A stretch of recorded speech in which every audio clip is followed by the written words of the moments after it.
Alright, so I had some people last time asking me, how do you play chords? Could I get more specific about the chords that I was playing? I may be not the best person to be explaining music theory to anybody, but I can kind of run through just briefly sort of like how I think about harmony in Screamo and how I think about playing chords in Screamo, and maybe glean something from that. So let's start by talking about the bass note, which is the most important part of any chord. Chords are called what they're called first by a letter, and that letter tells you what the bass note of the chord is.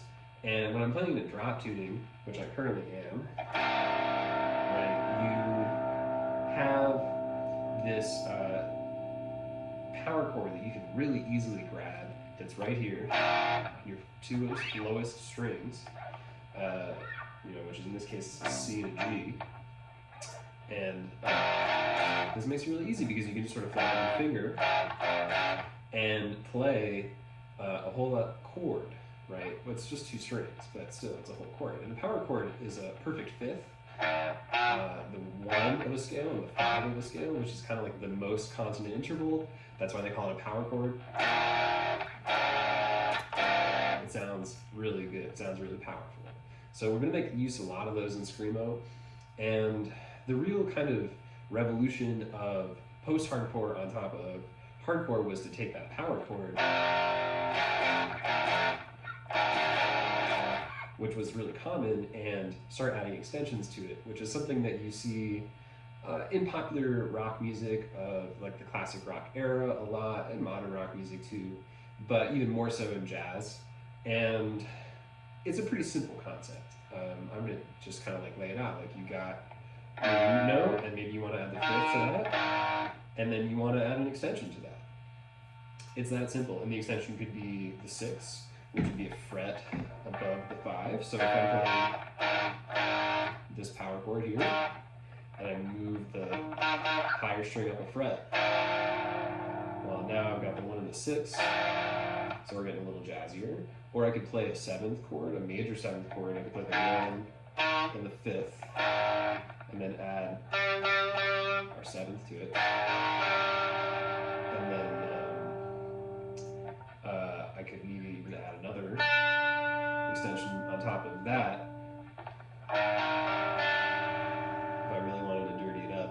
And that highest note is the tritone. So that has a really pleasant dissonance to it, but it's the tritone to our original root note, which is down here. You can play the root up on this string too. You can play the root on any string. But typically the subsequent notes in the chord are above the root, unless you're playing what's called an inversion. We don't really need to get into that right now. So I'm just gonna go as far as to say, like, when you're writing good Screamo chords, you usually have extensions in them, and those extensions can be moved around, which is what I was mentioning last time with moving upper voicings, right? You can go like, right? You can move that highest voicing of the chord, and it gives you sort of a different harmony every time you move it around. And, the 7th, like I mentioned, is a really good option. Another really good option is the 9th. Also called the Andy Summers chord, because it was in a Police song. But that's the 2nd. The 9th is actually the 2nd step of the scale, right? But when you move it all the way up to above the octave, you've got that chord. And then, this one I should just mention. You can play the 6th. You can play anything. All of those extensions are available to you. And you can pick them out too, if you wanted to. Right, that's just, your classic major triad, but you can also pick out, the 7th if you wanted, and then move it up to the 9th. You can also rely on open strings a lot, particularly when you're open tuning. I would make use of those, and you can sort of let them be a pedal tone as you move around the neck. So for, you can play.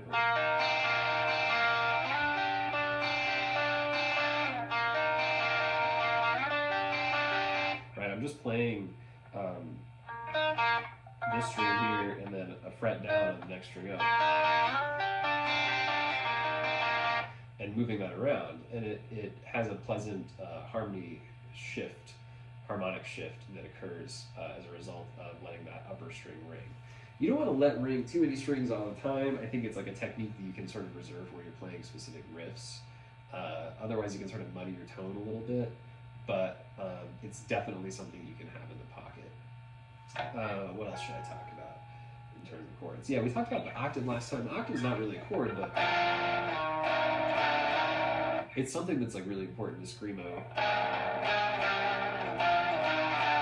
So if you're playing in a drop tuning like I am, sorry, an open tuning like I am, then you have that ease of the octave as well, right on top of, instead of being like this when you're in standard, like this, right? You can move it down like this. It's a little easier to grab.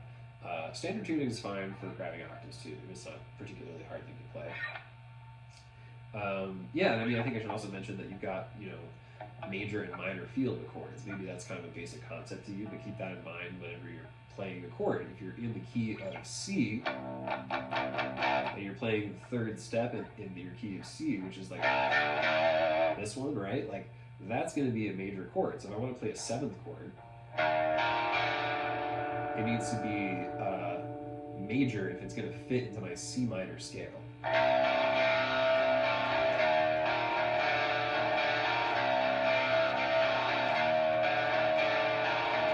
Right? It doesn't need to be, but you know, if you're playing within a specific scale, you should probably stick to the, or it's not even a scale, a mode, right? You should stick to the chords that are associated with that mode in that scale. That's like pretty much it. I mean, there's really kind of like no limits to how you can play the chord. If it sounds good to you, you should play it. In terms of writing progressions, you know, you want to maybe think a little bit about the mode that you're playing in, but don't lean on it too heavily. Just like make sure that you're repeating patterns that they feel familiar to people, and nothing is getting too wonky because you're just kind of like varying stuff too much overall. Yeah, that's pretty much it. Like, you know, your chord progressions in Screamo are really easy. You can, like, lots of people love building stuff around just like 1 and 6.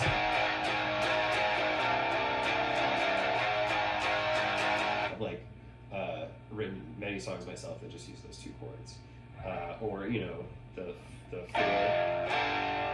and the 5 and the open, or 3 and open like I just used. Like, it's pretty simple stuff, and you'll figure out pretty quickly like what works. Like, you know,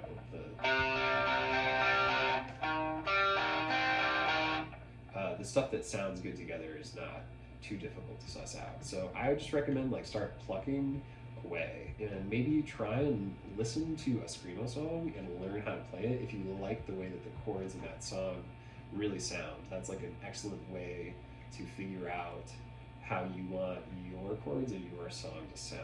It doesn't have to be the exact same chord, right? But like once you get an idea for maybe the method that that guitarist is using, you can kind of modify it or add to it to make it your own.